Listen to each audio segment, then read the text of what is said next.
गया है। इसलिए मैं तो मानता हूँ कि मैं हारा नहीं, मैं हराया गया। मैं तो मानता हूँ मैं हारा नहीं, मुझे तो हराया गया। बड़ी चालाकी से मुझे हराया गया। और सीधा आरोप है कि सरकार ने डेमोक्रेसी को हैक करने की कोशिश की और उसमें सफलताएं पाई है। हैक करना हुआ। और नीतीश कुमार जी ने इसमें पूरी मुस्तैदी के साथ उनके पूरे कुनबे 5 बजे के बाद एक अन्य मार्ग में बैठ कर उन्होंने इस डेमोक्रेसी को हैक करने की कोशिश की, जिसमें उन्हें सफलता मिली है। नमस्कार, मैं हूं देवांशु। आप देख रहे हैं न्यूज़ 4 नेशन। चुनाव में जीत और हार तो लगी रहती है, लेकिन जब हार 12 वोटों से हो जाए तो आप इसे क्या कहेंगे। हिलसा विधानसभा क्षेत्र में आरजेडी के प्रत्याशी शक्ति यादव महज 12 वोटों से चुनाव हार गए और अब शक्ति यादव ने तय कर लिया है कि वो हाईकोर्ट का दरवाजा खटखटाएंगे और ये सीधे आरोप लगा रहे हैं कि धांधली हुई है वोटों के गिनती में। हमारे साथ बात करने के लिए खुद शक्ति यादव जी हैं। 12 वोटों से हार गए। शुरुआती दौर में आप जीत चुके थे चुनाव, जब रिकाउंटिंग हुआ तो आप हार गए। सबसे पहली प्रतिक्रिया दीजिए, जब हार गए तो आपको क्या फीलिंग आई और अब आगे आप क्या करने वाले हैं। कि हारे नहीं, हम तो हराए गए। और जहाँ तक सवाल है कि रिकाउंटिंग का, तो रिकाउंटिंग कहाँ ईवीएम का हुआ। ये तो मैंडेटरी है कि जब कम वोट से लोग हारता है, जब बैलेट का जो मत होता है तो मैंडेटरी होता है उसका रिकाउंटिंग करने का। तो जो मेरा आरोप था बैलेट में वो अभी नहीं किया गया। हम 549 मतों से निर्वाचित हुए। लोगों ने बधाइयाँ दी। जदयू के प्रत्याशी चले गए, उनके पोलिंग काउंटिंग एजेंट भी चले गए। 2 घंटे के बाद वो आते हैं और रिकाउंटिंग का आवेदन देते हैं, जिस आवेदन को लेकर के रख लेते हैं आरोप। 1 घंटी बजती है मोबाइल पे, उसके बाद बाहर जाते हैं। उसके बाद सारी चीज़ें खुल करके सामने आती है, क्योंकि हमारा मतों की गिनती समाप्त हो चुका था और सर्टिफिकेट बनाने की बात हुई थी। लेकिन टैबलेटिंग में खास करके जो मशीन से जो गिनती होती है, तो जो लिखते हैं, अंक लिखते हैं, प्रथम द्वितीय और तृतीय जो भी प्रत्याशी खड़े होते हैं, तो उसमें उन्होंने हेर फेर की और काउंटिंग में हमारे मतों का कहीं न कहीं हेर फेर किया। और हम सवाल भी खड़े किए, लेकिन मेरे सवालों को नज़रअंदाज किया। हमें गुड फेथ में भी रखा गया कि आपको हम प्रमाण पत्र दे रहे हैं, लेकिन सवाल ये उठता है कि आप हमें प्रमाण पत्र देने की बात भी कह रहे हैं, हमसे रिकाउंटिंग के लिए लिखवा करके ले भी रहे हैं, रिकाउंटिंग कर भी नहीं रहे हैं। सवाल 2 तरह की बातें कैसे हो सकती है। भोरे में प्रत्याशी हार जाता है, रिकाउंटिंग का आवेदन देता है, फिर जीत जाता है। बगल में आपको बरबीघा में रिकाउंटिंग होता है, हरा दिए जाते हैं। सवाल ये उठता है कि कम अंतर वाले जो भी प्रत्याशी हार जीत के दहलीज पे खड़े थे, सरकार ने दबाव दे करके उनको हराया। तो ये डेमोक्रेसी को हैक करना हुआ।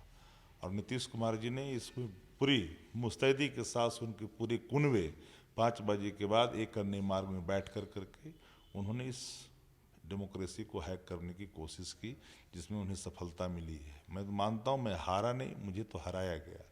बड़ी चालाकी से मुझे हराया गया। और मतों की गिनती में इस तरह का फेरबदल, 3 बातें मैं जानना चाहता हूँ। कौन कंडक्टर आता है इलेक्शन कमीशन, उनके कौन लोग होते हैं, टीचर्स होते हैं। टीचर्स का जो वोट है 137, जिसको आप काउंट नहीं कर रहे हैं, एलिजिबल नहीं मान रहे हैं कि शपथ पत्र नहीं है, जबकि मत ये है कि बिना शपथ पत्र भरे बगैर उनको बैलेट इशू ही नहीं होता है।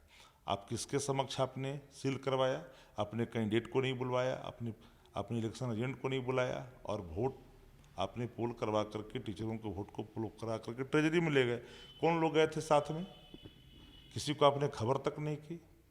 और जिस तरह की धांधलियाँ हुई है पोस्टल से लेकर कर के ईवीएम काउंटिंग में, मैं ईवीएम मशीन पर मेरा सवाल नहीं है, सवाल है कि टैबलेटिंग में हेर फेर की गई और हेर फेर करके मुझे हराया गया।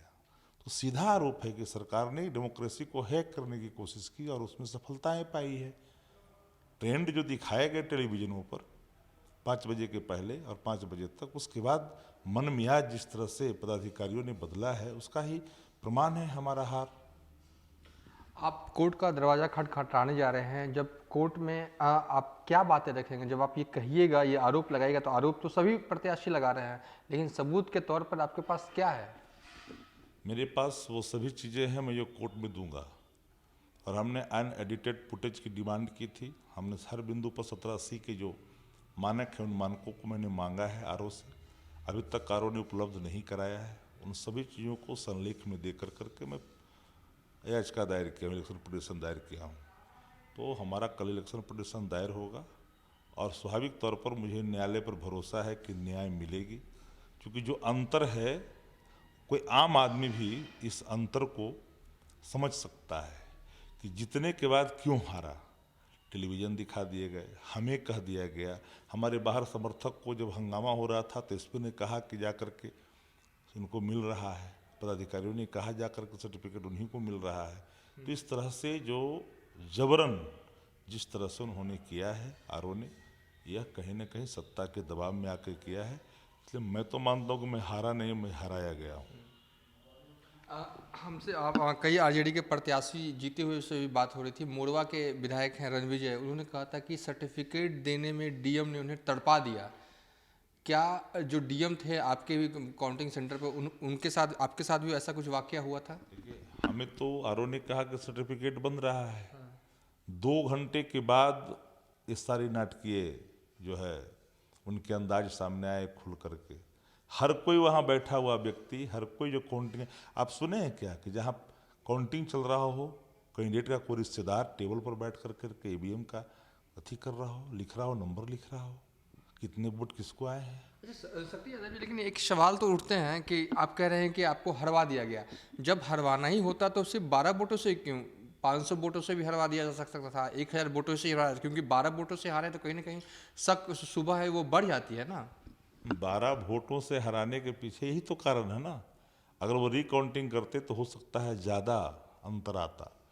हम तो 549 के पहले भी हमने सवाल खड़े किए थे, कई टेबल पर वहाँ जो कर्मी हैं वो हेर फेर कर रहे हैं, अंक में कहीं ना कहीं फेर बदल कर रहे हैं। हमारे काउंटिंग एजेंटों ने उस समय हंगामा खड़ा किया, लेकिन उन्होंने माना नहीं, कहा कि नहीं सब ठीक है, कोई दिक्कत नहीं है।